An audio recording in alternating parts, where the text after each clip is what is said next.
আজকে একটা গল্প কইয়া শুনাইমু আপনারা, অবশ্যই মন দিয়া শুনবা। গল্পটার শিরোনাম হচ্ছে বিশ্বাসঘাতকতার নাম যদি হয় আপন ভাই ও স্ত্রী। গরিব ঘরের ছেলে ফারুক আহমেদ লেখাপড়ায় অল্প জানলেও জীবিকার তাগিদে পাড়ি জমিয়েছিলেন সৌদি আরব প্রবাসী। তাই জীবনের 20টা বৎসর সৌদিতে আসল থাকার পরে একটানা কষ্ট করে উপার্জন করছেন, করার পরে টাকা পয়সা বিশ্বাস করিয়া তার ছোটো ভাইয়ের কাছে দিছেন। আর ছোটো ভাইয়ের দোয়ার করার পরে ছোটো ভাই কিতা করছেন জানি, এই টাকা দিয়া যা সম্পত্তি আছে নিজের নামে তেন করছেন। করার পরে বাড়ি গাড়ি জমি জামা যা আছে সম্পূর্ণ ছোটো ভাইয়ের নামে, তার নামে শূন্য। যাই হোক, ভাগ্যর কি নির্মম পরিহাস। তাই দেশও আইসেন, আওয়ার পরে বিয়া করছেন।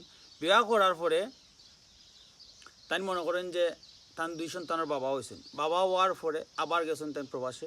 প্রবাস থাকি গেছেন কি বিশ্বের মাঝে সবচেয়ে, বুঝরা তো কোন দেশ, দেশের নাম করে আমার খরাম না, লিবিয়া। লিবিয়াত গেছেন, যাওয়ার পরে লিবিয়াত তাই 5 বছর জেল খাটছেন।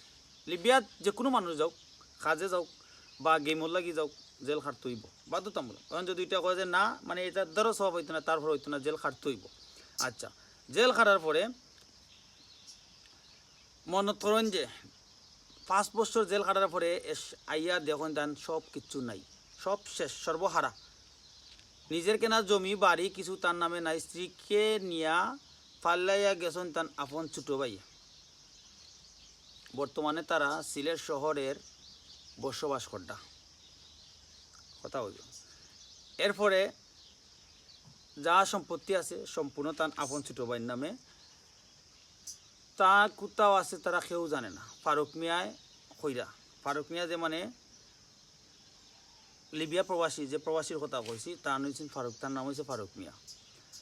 তো তার বাড়ি হচ্ছে আবার লাফনা গ্রাম কাকুনাখাই, পোস্ট অফিস লাফনাউট, গোয়াইনঘাট।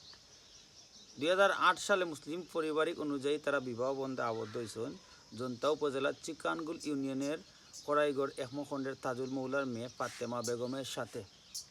আচ্ছা, আজ ফারুক আহমেদ একটি ছায়া মাত্র। দিন কাটে সালিশদার আর প্রশাসনের দ্বারে দ্বারে ঘুরে, কিন্তু সারা নেই কোথাও। এটা কি ছিল তার পরিণাম? এটা কি ছিল তার প্রাপ্য? এখন আমি সিলেটি ভাষা না, আমি যে ভাষা আমার গল্পটা দেওয়া হয়েছে আমি ও ভাষায় পড়লাম আপনারা ওনারা। তো এখন আমার প্রশ্ন হয়েছে, সমাজ, রাষ্ট্র, বিভাগ বিচার এগুলো আজকে কোথায় গেল? একজন প্রবাসী 20টা বৎসর পরিশ্রম করিয়া কষ্ট করিয়া রেমিটেন্স পাঠাইয়া এটা কিটা তার এই দেশের কাছ থেকে, এই রাষ্ট্রের কাছ থেকে এগুলো কিটা তার প্রাপ্য? এই প্রবাসীরা নিয়ে কেউ কোনো কথা কয় না, এই প্রবাসীর নিয়ে পক্ষে নিয়ে কেউ কোনো বিচার চায় না। দিন শেষে প্রবাসীরাই ঠকে বেশি। তো একটাই মেসেজ দিব, ভিডিওটা সবে একটু শেয়ার দিবা, চ্যানেলটা যদি ভালো লাগে অবশ্যই সাবস্ক্রাইব করিয়া দিবা।